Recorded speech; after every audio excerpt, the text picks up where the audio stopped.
Hello guys, எல்லோரும் எப்படி இருக்கீங்க? என் கூட வேலை செய்கிறவங்க, என் ஃப்ரெண்ட்ஸ் எல்லாம் உனக்கு எப்படி 1 இயரில் இந்த அளவுக்கு முடி வளர்ந்துச்சு அப்படின்னு கேட்டிருந்தாங்க. இது ஒரு வீடியோவாக அப்லோட் பண்ணலாமே அப்படின்னு இந்த வீடியோ நான் எடுத்திருக்கேன். இது காய பேர் தான் குமட்டி காய். இது பொதுவாக கிராமப்புறங்களில் தான் கிடைக்கும்.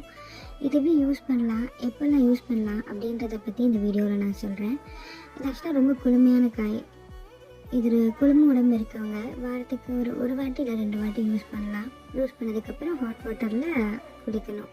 எனக்கு சூட் உடம்பு தான், அதனால இதை வாரத்துக்கு நான் 4 வாட்டி கூட யூஸ் பண்ணியிருக்கேன். இது ரிசல்ட் ரொம்ப நல்லாயிருக்கும். இந்த யூடியூப்பில் நீங்கள் இந்த காய் பேர் போட்டு சர்ச் பண்ணிங்கன்னா நிறைய சித்த மருத்துவர்கள், டெர்மட்டாலஜிஸ்ட் கூட இந்த காயை பற்றி நிறைய பேசியிருப்பாங்க. இந்த ஒரு ஃபோட்டோ நான் அப்லோட் பண்ணுறேன். இதில் உங்களுக்கு டிஃப்ரெண்ட் தெரியும் பாருங்கள். இது ஆக்சுவலாக 1 இயரில் என் முடி எந்த அளவுக்கு திக்காக இருக்குது அப்படின்றத இந்த ஃபோட்டோவில் நீங்கள் பார்க்கலாம்.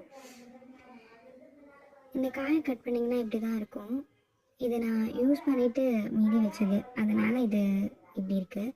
கொஞ்சம் இந்த ஓரங்கள்லாம் காஞ்சி போயிருக்கு.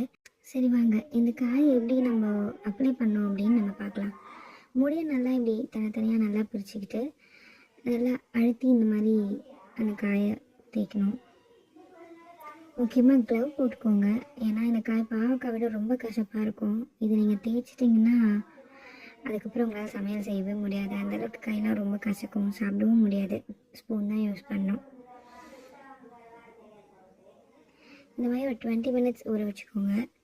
அதுக்கப்புறம் கொழுமடம் இருக்கவங்க சுட தண்ணிலையும், ஹீட் பாடி இருக்கவங்க சாதாரண தண்ணியிலையும் குளிச்சிக்கலாம். நான் அடுத்த வீடியோவில் சீயக்காய் பொடியோ ஹேர் பேக் பொடியோ பற்றி போடுறேன். உங்களுக்கு நிறைய ஹேர் பேக் அண்ட் டிப்ஸ் வேணும்னா ஃபாலோ பண்ணிக்கோங்க. அண்ட் லைக் அண்ட் சப்ஸ்கிரைப் பண்ணிக்கோங்க. தேங்க்யூ.